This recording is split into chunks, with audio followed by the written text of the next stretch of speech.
mudah-mudahan Mas Gibran nggak usah ngikutin bapaknya ya. Jadi sebagai wapres ya buka aja, saya pernah sekolah di sini, di sini, di sini.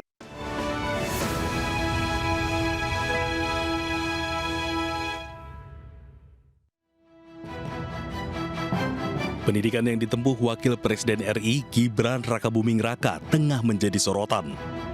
Bahkan pakar telematika Roy Suryo menuding Gibran pernah bersekolah di SMA Santo Yosef Solo, Jawa Tengah.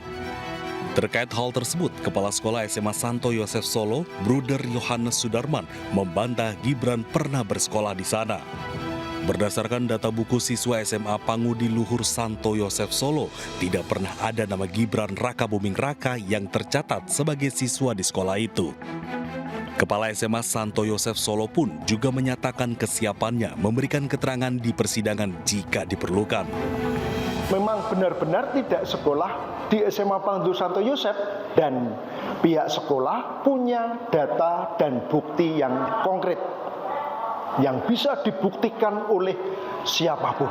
Apabila dibutuhkan oleh pengadilan, saya siap sedia untuk memberikan kesaksian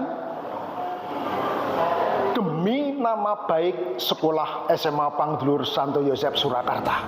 Setelah putusan MK nomor 90, masyarakat kemudian kehilangan kepercayaan bahwa segala sesuatu bisa diutak-atik, bisa diakal-akalin untuk menguntungkan salah satu pihak.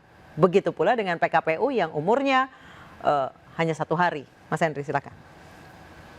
Tanggapannya. Ya makanya kan ini terlalu banyak kontroversi kan sebetulnya.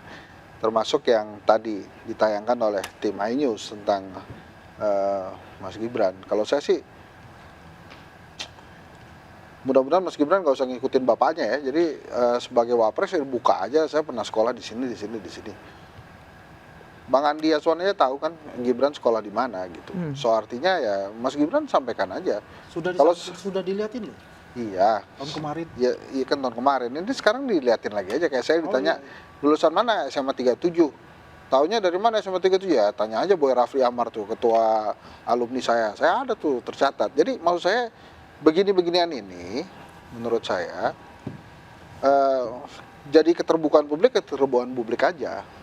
Dan saya sih yakin Mas Gibran sekolah SMA-nya lulus.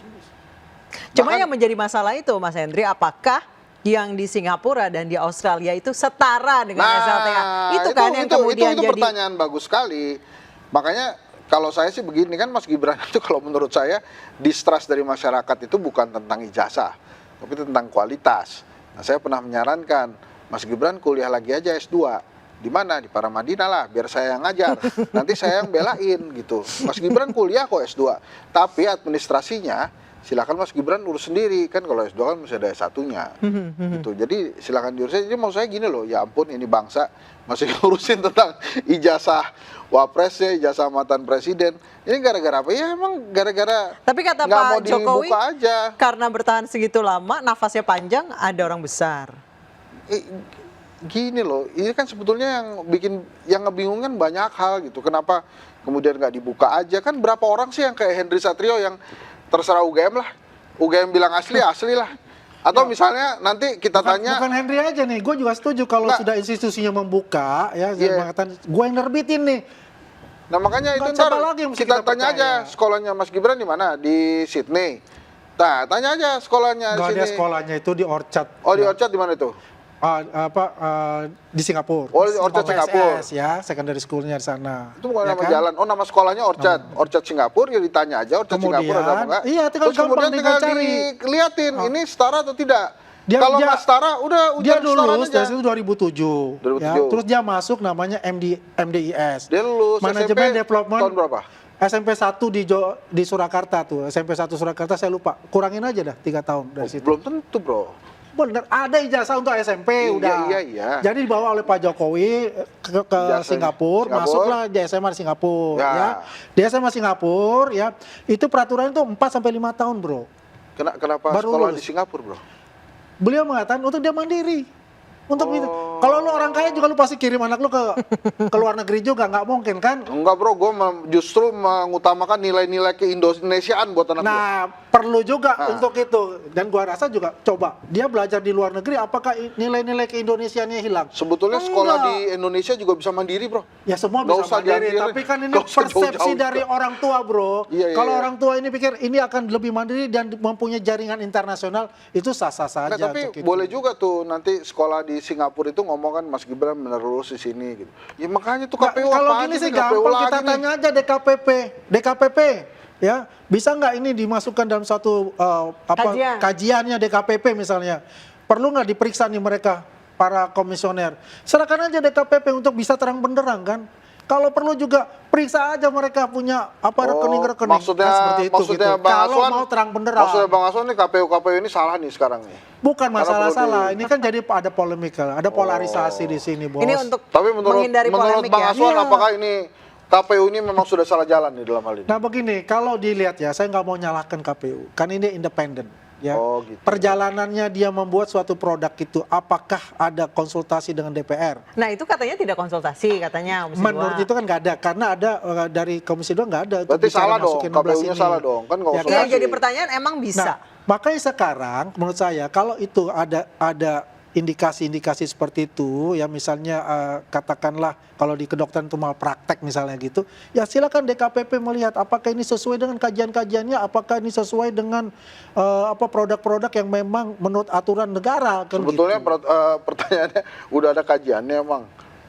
Nah, kita kan nggak tahu ini kan independen dan tidak pernah dipublikasikan Ya juga itulah kan misalnya makanya kayak gitu. maksud saya ini peraturan kagak apa-apa, baik-baik aja, ngapain Ya. diubah-ubah. Kenapa sih iseng banget gitu loh? Kan ada maksud saya kenapa KPU itu nggak nggak konsentrasi gimana caranya demokrasi di Indonesia itu lebih baik pelaksanaannya. Saya setuju, bro. Kenapa Saya kemudian setuju ini untuk ada itu. peraturan biasa-biasa aja terus dipakai dulu? Atau gini Mas Henry, KPU. kan pemilu itu masuk 2029. Ya. Supaya kelihatan lagi namanya. Ya makanya kan pengen eksis kan. Ke podcast saya aja lah, nanti saya wawancara eksis dah.